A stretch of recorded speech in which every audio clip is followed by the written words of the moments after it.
अस्सलाम वालेकुम नाज़रीन, मेरा नाम अली हैदर है और आपका शुक्रगुजार हूँ कि आपने मेरी ये वीडियो देखने के लिए वक्त निकाला।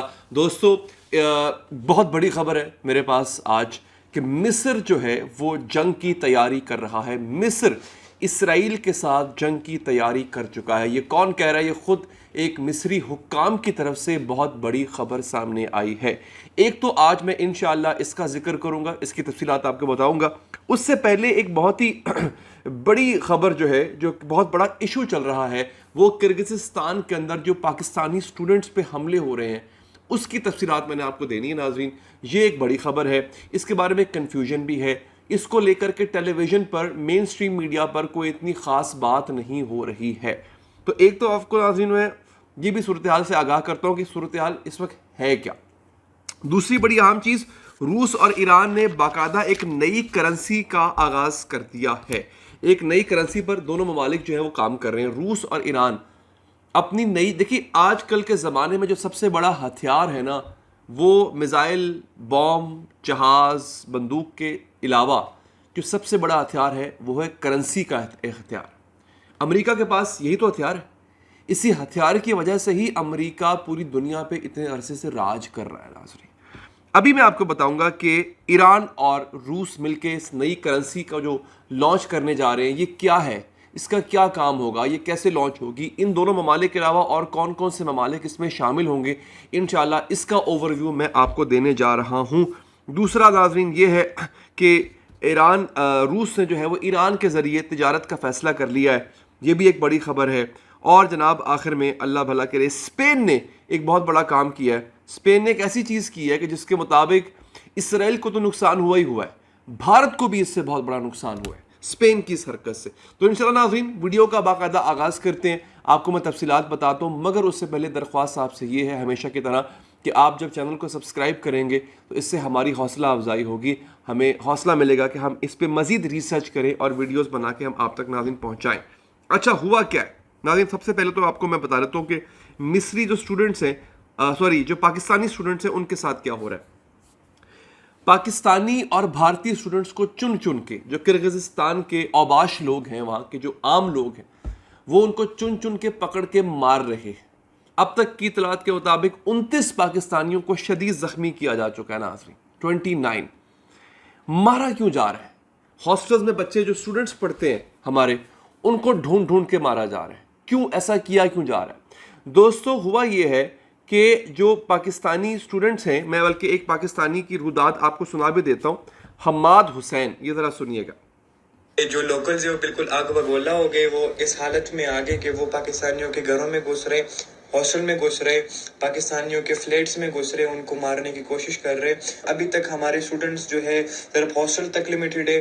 तकरीबन 3-4 दिनों के लिए यूनिवर्सिटी ने जो अभी तक न्यूज़ अलर्ट की कि हम हॉस्टल में ही रहेंगे, लेकिन अभी तक जो एम्बेसी है वो अगर किर्गिस्तान की है, वो पाकिस्तान की है या वो इंडिया की है, अभी तक उनसे कोई भी हेल्प नहीं मिला है। तो मैं किर्गिस्तान में एक MBBS स्टूडेंट हूँ और यहाँ पर 2-3 दिन पहले इस तरह का हुआ है कि वाक़या हुआ है। अरब्स और जो इनके मतलब लोकल्स लोग हैं किर्गिज़ के, इनके दरमियान कुछ लड़ाई हुई है जो इनमें बहुत मारपीट हुई है और उनके नतीजे में पाकिस्तानी स्टूडेंट्स को निशाना बनाया गया। हालात बहुत कशीदगी इख्तियार कर रही है।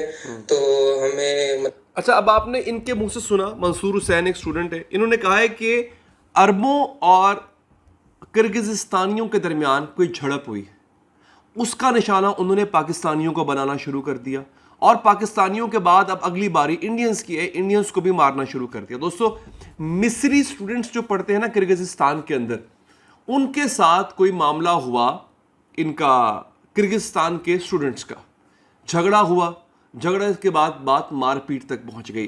तो मिस्री स्टूडेंट्स ने कुछ किर्गिज़स्तानी लड़कों को शदीद तरीके से मारा। अब वो अरब थे। अच्छा, अब हो ये रहा है, हालांकि पाकिस्तानियों का अरबों से जो हुलिया, जो शक्ल, वो बड़ा मुख्तलिफ है। हम पाकिस्तानियों की अरबों से शबाहत नहीं मिलती है, अरब को देख के अंदाज़ा हो जाता है, लेकिन फिर भी एक तीसरा बंदा शायद कंफ्यूज कर दे, क्योंकि हम भी, हमारी स्किन भी ब्राउन है और जो मिस्री होते हैं, अरब मिस्री होते हैं, उनकी स्किन भी ब्राउन होती है।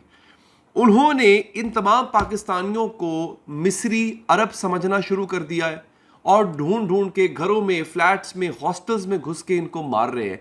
और उन पाकिस्तानियों की वजह से जो इंडियंस हैं उनको भी उन्होंने वही समझना शुरू कर दिया है और उनको घरों से ढूंढ ढूंढ के निकाल के नाज़रीन मारा जा रहा है। ये एक बहुत बड़ी सूरत हाल है और बड़े शदीद तरीके से शदीद तशद्दुद किया जा रहा है उन बच्चों के ऊपर। तो इन्होंने अपील की है, पाकिस्तानी एम्बेसी इनसे राब्ते में नहीं है। प्राइम मिनिस्टर ने सिर्फ एक बयान जारी किया, हमारी एम्बेसी ने सिर्फ एक बयान जारी किया हुआ कि तमाम स्टूडेंट्स जो हैं वो अपने अपने हॉस्टल्स में ही रहें, बस दैट्स ऑल। अब वो हॉस्टल्स में भी घुस के मार रहे हैं तो फिर कहाँ जाएं? अब तक इनकी शिकायत यह है कि किसी हुकूमती नुमाइंदे ने राब्ता नहीं किया, कोई नहीं आया वहाँ पे, कोई पाकिस्तानी एम्बेसी का बंदा वहाँ पे नहीं पहुँचा है कि जिसने इनको संभालने की या उस सिचुएशन से निकालने की कोशिश की हो। एक इतला के मुताबिक 10 से 11 हज़ार पाकिस्तानी स्टूडेंट्स जो हैं वो यहाँ पर रह रहे हैं और ये मोस्टली ऐसे हैं जो मेडिकल पढ़ने के लिए यहाँ पे आए थे, मेडिकल के नाज़रीन वो स्टूडेंट्स से। तो मेरी अपील है कि प्लीज़ इस इशू को देखिए, इशू बहुत बड़ा इशू है नाज़रीन। अच्छा, अब आगे मैं आपको जो बाकी खबरें वो बता देता हूँ नाज़रीन, जो बड़ी अहम खबरें।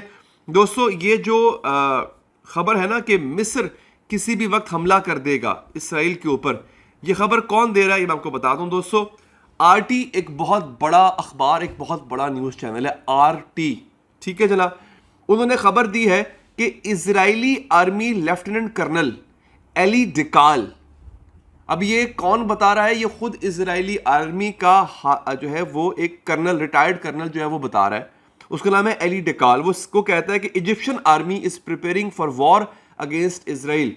मिस्री फौज तैयारी कर रही है इसराइल के खिलाफ जंग लड़ने की और बहुत जल्द मिस्र जो है वो इसराइल पर हमला कर सकता है। ये एक बड़ी खबर है। मैंने आपको पहले भी कहा था कि रफ़ा जो था, रफ़ा की बॉर्डर जो है वो मिस्र की रेड लाइन थी, उसको इसराइल ने क्रॉस कर दिया है और अब आहिस्ता आहिस्ता झड़पें उस बॉर्डर पे शुरू हो गई हैं। तो कोई इस बात में बैद नहीं है कि मिस्र किसी भी वक्त नाज़रीन हमला कर दे। रूस और ईरान मिलके क्या कर रहे हैं, वो एक ब्रिक्स करेंसी जो है वो लॉन्च कर रहे हैं। इस करेंसी में चाइना भी शामिल होगा यकीनी तौर पे, इंडिया भी शामिल हो सकता है, ब्राज़ील शामिल होगा इसमें, और कुछ ऐसी अरब स्टेट्स हैं वो शामिल होंगी। अगर ऐसा हो जाता है नाज़रीन तो डॉलर की मौत है, याद रखिएगा नाज़रीन की डॉलर की मौत। तो नाज़रीन ये थी आज की बड़ी अहम खबरें। आप अगर मज़ीद अपडेटेड रहना चाहते हैं चैनल को लाजमी सब्सक्राइब कीजिए। अपना बहुत ख्याल रखिए। अल्लाह निगहबान।